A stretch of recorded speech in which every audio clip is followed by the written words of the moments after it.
तो पवित्र हिंदू धर्म का जो प्रचार कहाँ से प्रारंभ हुआ? आदरणीय आदि शंकराचार्य जी से हुआ। ये आदि शंकराचार्य कौन थे?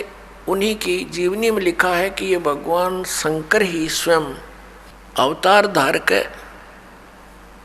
आए थे और माता के गर्भ से जन्म लिया। 8 वर्ष की आयु में ये दीक्षित हो गए थे, संस्कृत बचपन से ही पढ़ने लग गए थे और 32 वर्ष की उम्र में इनकी मृत्यु हो गई थी रोग के कारण। इतना तो पुण्यात्माओं मानना पड़ेगा, इनका योगदान है इन महापुरुषों का, कि शंकराचार्य जी का जन्म उसमें होना एक वरदान सिद्ध हो गया हमारे लिए, क्योंकि उस समय बौद्ध धर्म का बहुत प्रचार हो रहा था और शंकराचार्य जी ने बौद्ध धर्म का उसका विरोध किया था ज्ञान से, झगड़े से नहीं, ज्ञान से विरोध किया था और उसका परिणाम ये निकला कि आज तक भक्ति जीवित रही। यदि बौद्ध धर्म फैल जाता भारतवर्ष में तो पूरा भारतवर्ष नास्तिक हो जाता। बौद्ध धर्म फैला चीन में, पूरा चीन नास्तिक हो गया। इसी प्रकार पुण्यात्मा, यदि उस समय ये पुण्यात्मा आदि शंकराचार्य जी नहीं आते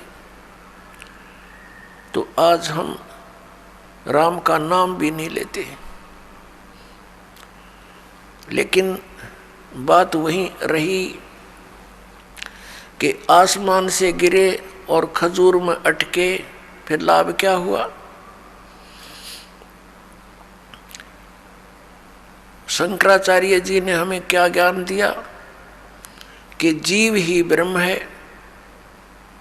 फिर दूसरा ज्ञान क्या दिया कि श्री शंकर भगवान परमात्मा है, विष्णु भगवान परमात्मा है, शिव भगवान परमात्मा है, ब्रह्मा जी परमात्मा है। ये अविनाशी हैं, इनकी जन्म मृत्यु नहीं होती। और ये इनके आदरणीय शंकराचार्यों के ये पूज्य इष्ट भी हैं, रामकृष्ण, श्री कृष्ण और भगवान विष्णु, भगवान शंकर आदि। ब्रह्मा जी की तो पूजा ये करते नहीं। आज का जो सत्संग आपके लिए रहेगा कि सत्संग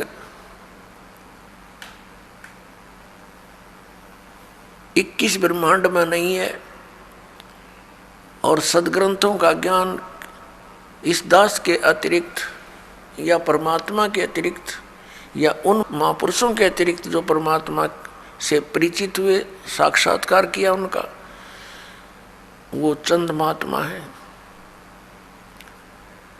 पूरे विश्व में उनके अतिरिक्त पूरे विश्व में ज्ञान नहीं, अध्यात्म ज्ञान नहीं उनको, वेदों और शास्त्रों का ज्ञान नहीं।